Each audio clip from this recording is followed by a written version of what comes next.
What's going on, ladies and gents? Kages here, and welcome back to another video. Today, we're diving into Digimon Beatbreak episode 22, titled Defiance.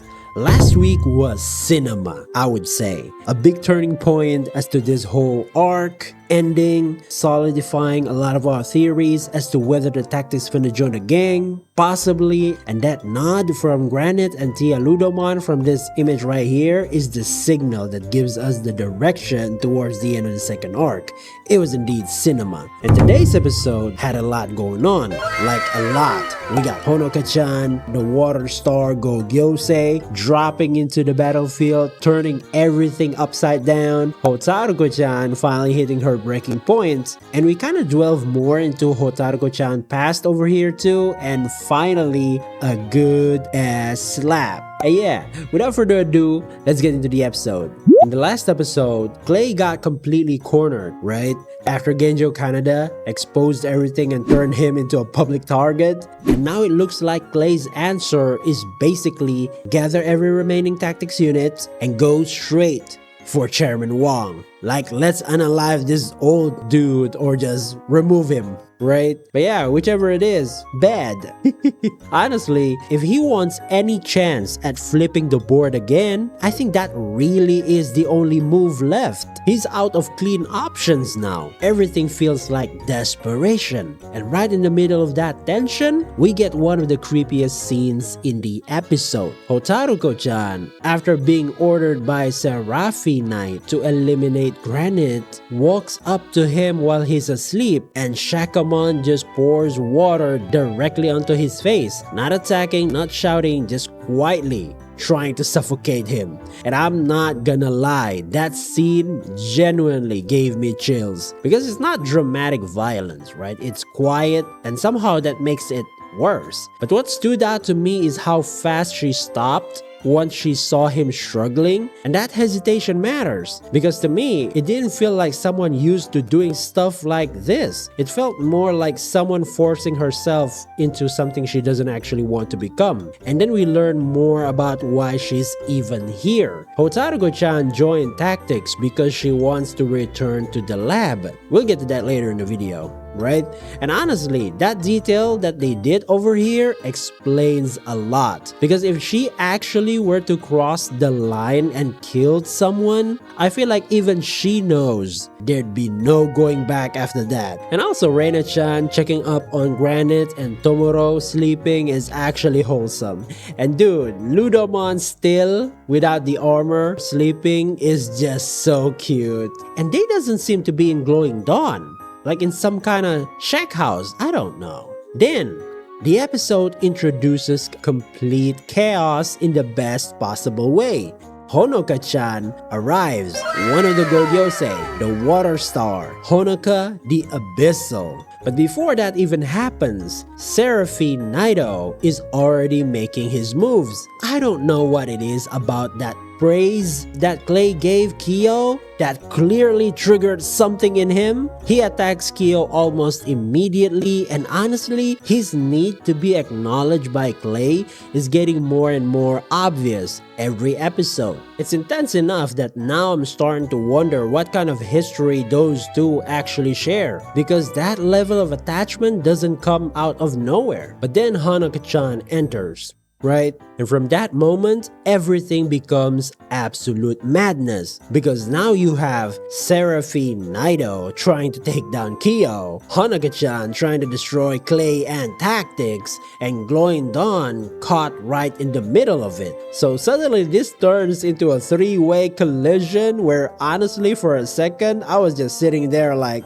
okay, who exactly is fighting who now? And I kind of love that, because the battlefield feels unstable in a really fun way. And Hanuka herself, great character, dude. So yandere, reminds me of Toga Himiko from MHA. The way she switches tones and the way she talks gives her this weird rhythm that makes her unpredictable. I love it, dude. And her voice performance really helped too. There's something very sharp about her presence. Funny, dangerous, and strangely playful at the same time. Honestly, the Gogyosei continue to impress me. Every single one of them feels distinct. They all have strong identities, they all feel dangerous, and what's crazy is we still haven't seen one fully fall yet. So yeah, I'm very curious where all of that is heading. From Glowing Dawn's side, Hanaka almost feels like a temporary ally at this point because her targets overlaps with theirs. But even then, Makoto still chooses to step in for Hotaruko-chan first. He suggests cooperating because their opponent is way too dangerous to handle separately, but Hotaruko still refuses help. And yet, once Hanaka's overwhelming power starts pressing down, you can feel Hotaruko-chan mentally giving up. That shift was very clear. And honestly, I think this part explains her more than anything else so far. So basically, she's a college student, right? And since a little kid, she was always wanted to become, I don't know, researcher, was it? Oh, she was poor too. Gets ridiculed a lot. We can suggest that her mom raised them siblings alone, and so she study and study, bust her ass off at school, and with the intention to ease her mom's burden, wanted to be independent in college. That effort finally paid off when she earned an internship at World Union as a researcher. That should have been her breakthrough, but then life immediately hit back. She overworked herself, Shakamon was born from her Sapotama, and suddenly everything collapsed. No university, no tuition, no money to support her family, and eventually debt. She borrows from the Clay Foundation. And from there, tactics becomes less of a choice and more of survival. What I keep thinking about though is this. Technically, if a Digimon is born, handing it over to the ministry should let you continue living normally. So why didn't she? Because realistically, someone like Hotaruko-chan over here, someone so practical, so focused on research and financial survival, should have been chosen that route, at least on paper, right? But she didn't. And I think that matters a lot because maybe the answer is simple. Shakomon stopped being just a consequence and became a family to her. And once that happens, logic changes. She studied for her family, she sacrificed for her family, so if Shakomon became part of that same emotional space, then suddenly her choice makes perfect sense here. And that's why when she starts breaking down, Makoto stepping in hits harder because he arrives exactly when she has no strength left to keep pretending she is fine. Hotaruko basically gives up here. She says that they can't win this, can't escape, that they should just leave her, and Makoto answers in the most Makoto way possible. If one person can't win, maybe two people can. And honestly, that line works because it's simple. It's just sincerity. Then he points out something Hotaruko-chan herself refuses to believe, that she actually does have people around her, family, teammates, Shakomon, and that asking for help isn't weakness. But Hotaruko-chan pushes back immediately because in her world, relationships were never clean like that. She says that nobody comes to help, but right after that, help arrives. Marin Chimeramon attacks and Tia Ludomon steps in. Others follow, and that sequence was genuinely hype. And in the midst of this wholesome friendship is magic moments, of course, Honoka-chan sneezes right into the emotional momentum. Apparently, she has an allergy to use. She can't stand weaklings standing for one another. She got bored and ran away. And she even say, "You better remember this." Like, I think we got her in the feels, dude. Like, who doesn't like friendship is magic moments, right? Which honestly is such a ridiculous detail that it somehow makes her even better. Cute, funny, and strong. A dangerous character with weird little quirks like that is always memorable. Then we move into the confrontation with Kyo and Naido, and this is where Hotaruko-chan really crosses her emotional line. Because when Naido starts threatening her family again, she slaps him. Yep, bam! And honestly, that slap was deserved. I almost wanted more force behind it, like one extra hit for safety, you know what I mean?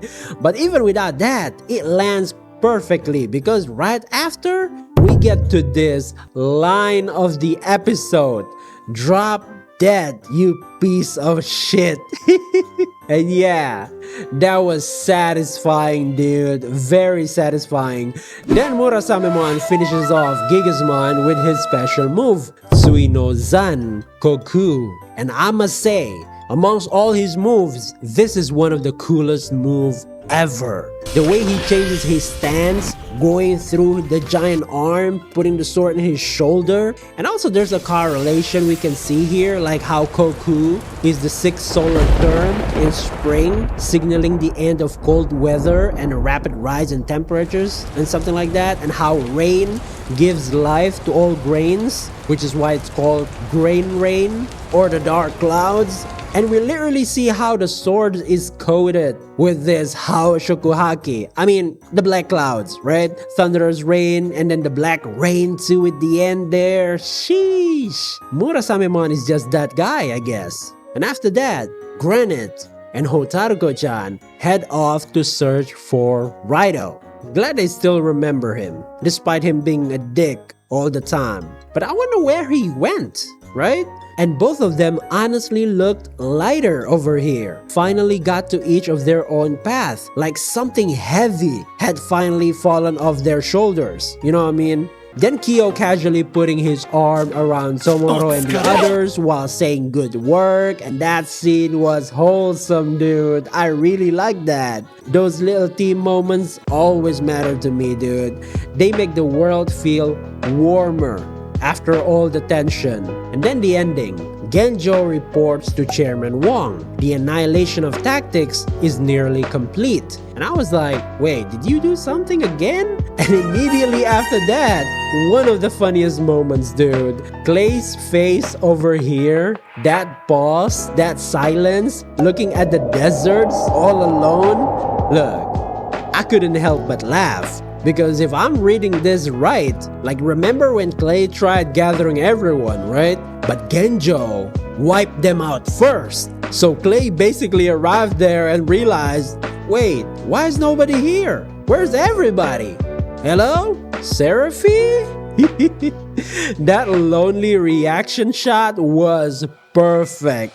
For a character trying so hard to stay in control, that moment felt weirdly pathetic and kind of hilarious too. The next episode, Power to Take Back, which really sounds like we're heading straight into Clay's final decisive battle. So yeah, the tactics arc is clearly entering climax territory now. I don't know, 2 episodes left for the second arc, and honestly, I'm ready for it. Let's go.